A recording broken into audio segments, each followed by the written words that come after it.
Genesis chapter 19. The two angels came to Sodom at evening. Lot sat in the gate of Sodom. Lot saw them and rose up to meet them. He bowed himself with his face to the earth, and he said, "See now, my lords, please come into your servant's house. Stay all night, wash your feet, and you can rise up early and go on your way." They said, "No, but we will stay in the street all night." He urged them greatly, and they came in with him and entered into his house. He made them a feast and baked unleavened bread, and they ate. But before they lay down, the men of the city, the men of Sodom, surrounded the house, both young and old, all the people from every quarter. They called to Lot and said to him, "Where are the men who came into you this night? Bring them out to us, that we may have sex with them." Lot went out to them through the dew. He said, "Please, my brothers, don't act so wickedly. See now, I have 2 virgin daughters. Please let me bring them out to you, and you may do to them what seems good to you. Only don't do anything to these men, because they have come under the shadow of my roof." They said, "Stand back." Then they said, "This one fellow came in to live as a foreigner, and he appoints himself a judge. Now we will deal worse with you than with them." They pressed hard on the man Lot and came near to break the door. But the men reached out their hand and brought Lot into the house to them and shut the door. They struck the men who were at the door of the house with blindness, both small and great, so that they wearied themselves to find the door. The men said to Lot, "Do you have anybody else here? Sons-in-law, your sons, your daughters, and whomever you have in the city, bring them out of the place, for we will destroy this place, because the outcry against them has grown so great before Yahweh that Yahweh has sent us to destroy it." Lot went out and spoke to his sons-in-law, who were pledged to marry his daughters, and said, "Get up, get out of this place, for Yahweh will destroy the city." But he seemed to his sons-in-law to be joking. When the morning came, then the angels hurried Lot, saying, "Get up, take your wife and your 2 daughters who are here, lest you be consumed in the iniquity of the city." But he lingered, and the men grabbed his hand, his wife's hand, and his 2 daughters' hands, Yahweh being merciful to him. And they took him out and set him outside of the city. It came to pass, when they had taken them out, that he said, "Escape for your life. Don't look behind you, and don't stay anywhere in the plain. Escape to the mountains, lest you be consumed." Lot said to them, "Oh, not so, my lord. See now, your servant has found favor in your sight, and you have magnified your loving kindness, which you have shown to me in saving my life. I can't escape to the mountain, lest evil overtake me, and I die. See now, this city is near to flee to, and it is a little one. Oh, let me escape there. Isn't it a little one? And my soul will live." He said to him, "Behold, I have granted your request concerning this thing also, that I will not overthrow the city of which you have spoken. Hurry, escape there, for I can't do anything until you get there." Therefore the name of the city was called Zoar. The sun had risen on the earth when Lot came to Zoar. Then Yahweh rained on Sodom, and on Gomorrah sulfur, and fire from Yahweh out of the sky. He overthrew those cities, all the plain, all the inhabitants of the cities, and that which grew on the ground. But Lot's wife looked back from behind him, and she became a pillar of salt. Abraham went up early in the morning to the place where he had stood before Yahweh. He looked toward Sodom and Gomorrah and toward all the land of the plain, and saw that the smoke of the land went up as the smoke of a furnace. When God destroyed the cities of the plain, God remembered Abraham and sent Lot out of the middle of the overthrow, when he overthrew the cities in which Lot lived. Lot went up out of Zoar and lived in the mountain, and his 2 daughters with him, for he was afraid to live in Zoar. He lived in a cave with his 2 daughters.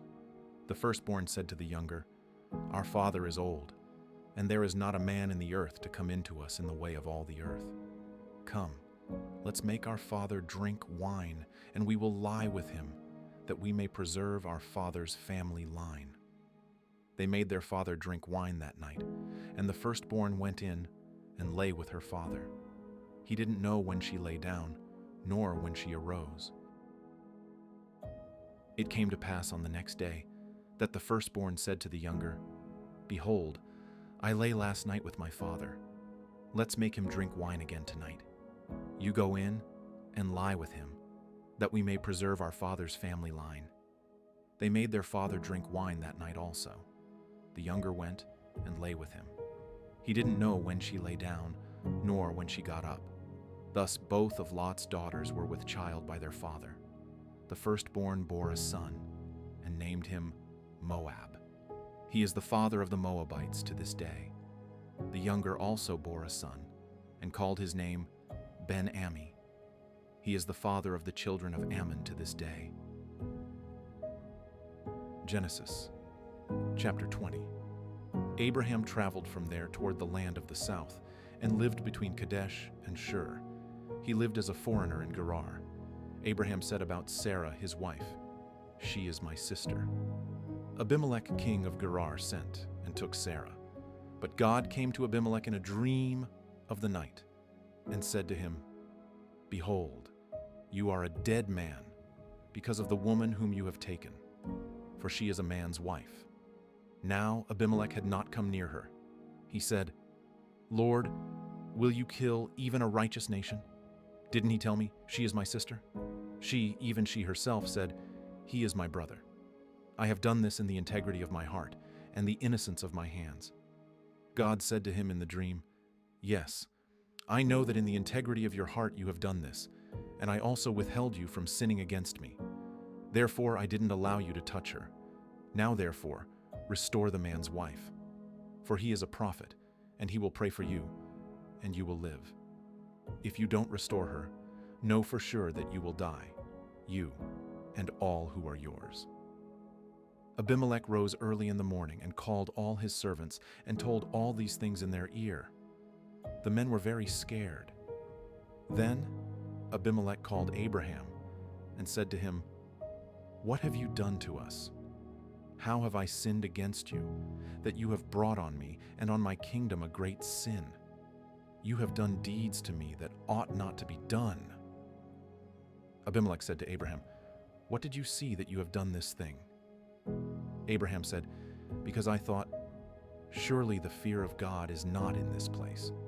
They will kill me for my wife's sake. Besides, she is indeed my sister, the daughter of my father, but not the daughter of my mother, and she became my wife. When God caused me to wander from my father's house, I said to her, 'This is your kindness which you shall show to me. Everywhere that we go, say of me, he is my brother.' Abimelech took sheep and cattle, male servants and female servants, and gave them to Abraham and restored Sarah, his wife, to him.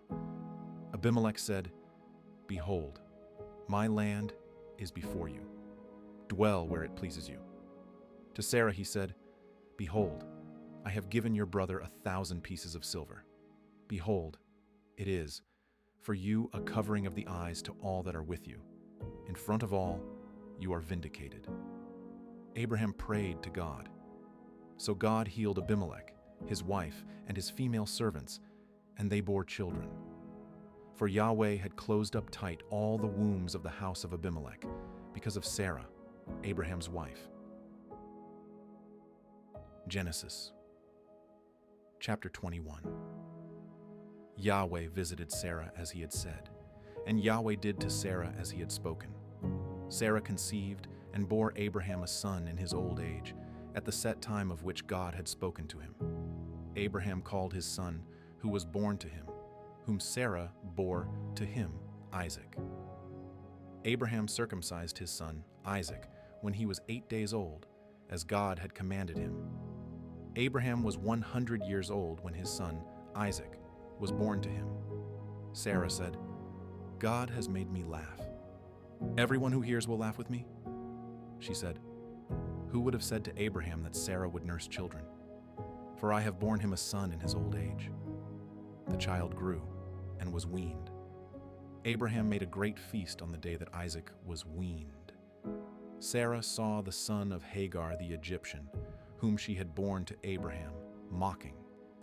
Therefore she said to Abraham, "Cast out this servant and her son, for the son of this servant will not be heir with my son, Isaac." The thing was very grievous in Abraham's sight on account of his son. God said to Abraham, "Don't let it be grievous in your sight because of the boy and because of your servant.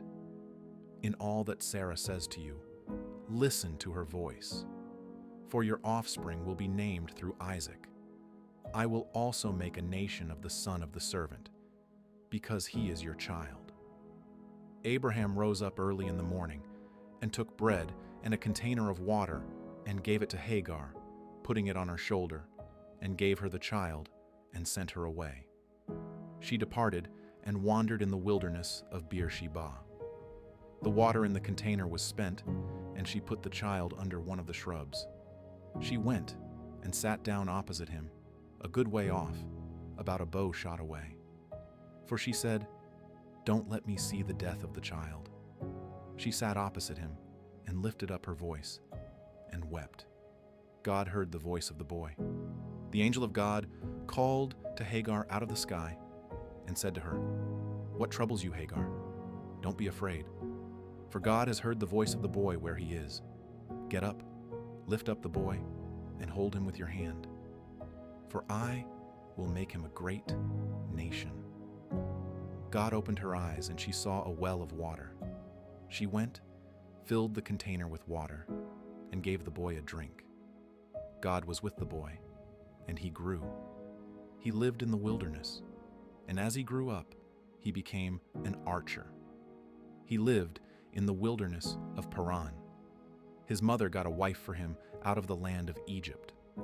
At that time, Abimelech and Phicol, the captain of his army, spoke to Abraham, saying, "God is with you in all that you do. Now therefore, swear to me here by God that you will not deal falsely with me, nor with my son, nor with my son's son. But according to the kindness that I have done to you, you shall do to me, and to the land in which you have lived as a foreigner." Abraham said, "I will swear." Abraham complained to Abimelech because of a water well, which Abimelech's servants had violently taken away. Abimelech said, "I don't know who has done this thing. You didn't tell me, and I didn't hear of it until today." Abraham took sheep and cattle and gave them to Abimelech. Those two made a covenant. Abraham set 7 ewe lambs of the flock by themselves. Abimelech said to Abraham, "What do these 7 ewe lambs, which you have set by themselves, mean?" He said, "You shall take these 7 ewe lambs from my hand, that it may be a witness to me, that I have dug this well." Therefore he called that place Beer-sheba, because they both swore an oath there. So they made a covenant at Beer-sheba. Abimelech rose up with Phicol, the captain of his army, and they returned into the land of the Philistines. Abraham planted a tamarisk tree in Beer-sheba, and there he called on the name of Yahweh, the everlasting God. Abraham lived as a foreigner in the land of the Philistines many days.